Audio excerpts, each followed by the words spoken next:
Papa Pepper, trying Malabar spinach for the first time ever. Alright guys, Papa Pepper here, down in the garden on the homestead once again, and we are going to be checking out the red Malabar spinach today. Got all for the good and bluer than green, coming over for dinner tonight. Families are going to spend some time together. So Mama Pepper and I, this is a new one for us to try this year. I thought, you know what, we're a lot hotter down here in Arkansas than we were in Wisconsin. We have like quite a few almost 100-degree days in a row right now. I thought we should check this out and give it a try. So I'm actually going to try my first sampling of a leaf, and then I'm going to harvest a couple to add to our snake gourd and noodle bean stir fry that we're having for dinner tonight with some homemade rolls. So again, this is a vining spinach. It's got these wonderful leaves that are supposedly nice and tasty and edible. I've never tried them before, but you can see it's a good looking leaf. It's pretty thick. Man, it's got a good texture to it, and a lot thicker than what you'd find in a lot of leaves. I'm trying to think of something to compare it to, and it's escaping me at the moment. But it's a beautiful, beautiful leaf. So I'm just gonna try this one raw. Oh man. I mean, it's really something you can actually sink your teeth into, because there's a whole layer to go through there. Good thick leaf. Now, just a hot leaf out in the middle of the day like this. Would I eat this? Yeah, absolutely. Would it be good chilled? Maybe in a salad or something like that? Yeah. And of course in a stir fry too. Flavor.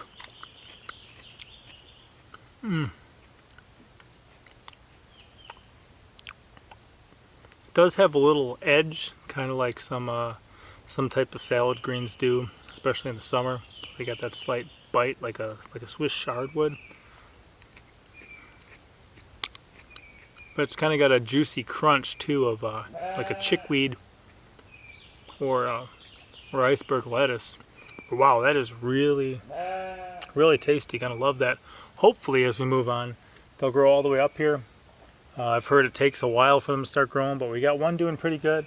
A couple more that are going to get started, and then I'll show you a close-up on some of these plants. So this one here, right in the center, it's probably about 18 inches from the ground. Still going pretty good from the tip. And then down here, you can see I think it's going to be starting to shoot up the flowers shortly too. Some of them are still pretty little. Others are just getting really, really kind of bushy. They'll sprout eventually. This one here, you can see it's a solid stem, and then it turns into like 3 stems. It comes through, and 2 of them are coming up pretty good. And this one on the end is the big guy. I think it might have been 2. Nope, that's just 1. That's split into 3. This is another one that's split, but you can see these 3 are getting pretty big and spreading out quite a bit. I'm just going to bend that on this side, and we'll just start kind of twisting and turning. So hopefully this will be just a solid wall of edible salad greens and stir-fry greens and just red Malabar spinach. Later on, I do have some carrots that start coming up on the side. As always, I'm kind of running behind on a lot of things, just because what I was doing is turning just raw, thick woods almost into a garden. And the way I'm gardening is kind of labor intensive as far as the amount of stuff I'm doing with it, but it is working.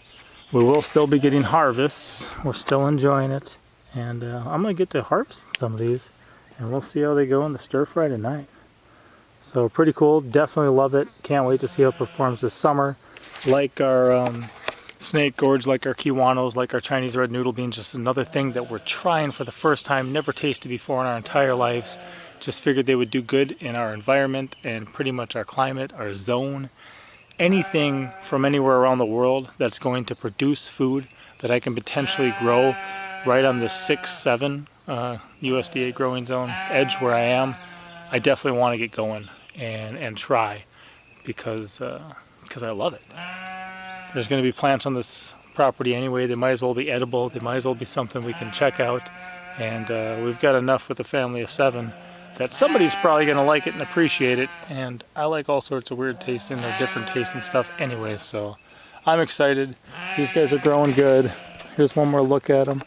So we got 1, 2, 3, 4, 5, 6, 7, 8, 9, 10, 11, 12, 13, 14 plants. And hopefully it'll just cover this. And this will be one too that you saw those little flower buds starting. They'll flower, they'll seed. We can save them. We can actually like eat the berries and then save the seeds and grow them again next year and for years to come. So I just love that it just kind of keeps going. Once you have the initial investment of picking up the seeds, as long as you don't buy them from Monsanto, you can get your seeds and just kind of continue to save and plant again the next year. And then you have the ones that really perform well in your area, that have the good genetics for what they need to grow in your type of precipitation, your type of sunlight, your type of temperature, your type of climate. Those are going to be the plants of that variety that'll grow and do well, so those will be the ones that are going to seed for you. And as you do that year after year after year, you're going to wind up with a specialized variety of that kind of plant that's really specifically kind of adapted to your area and your climate, to your specific garden. So it's going to be a better one to share with your neighbors, trade them for some of their seeds with different things, and move forward from there. All right, I got to get cooking. Papa out. As always, I'm Papa Pepper, and I'd like to remind you, don't post for free. If you'd like to be part of a revolution in social media, an economic power to the people where users can actually blog for cryptocurrency, then I'd recommend that you check out steemit.com and join the revolution. Papa out.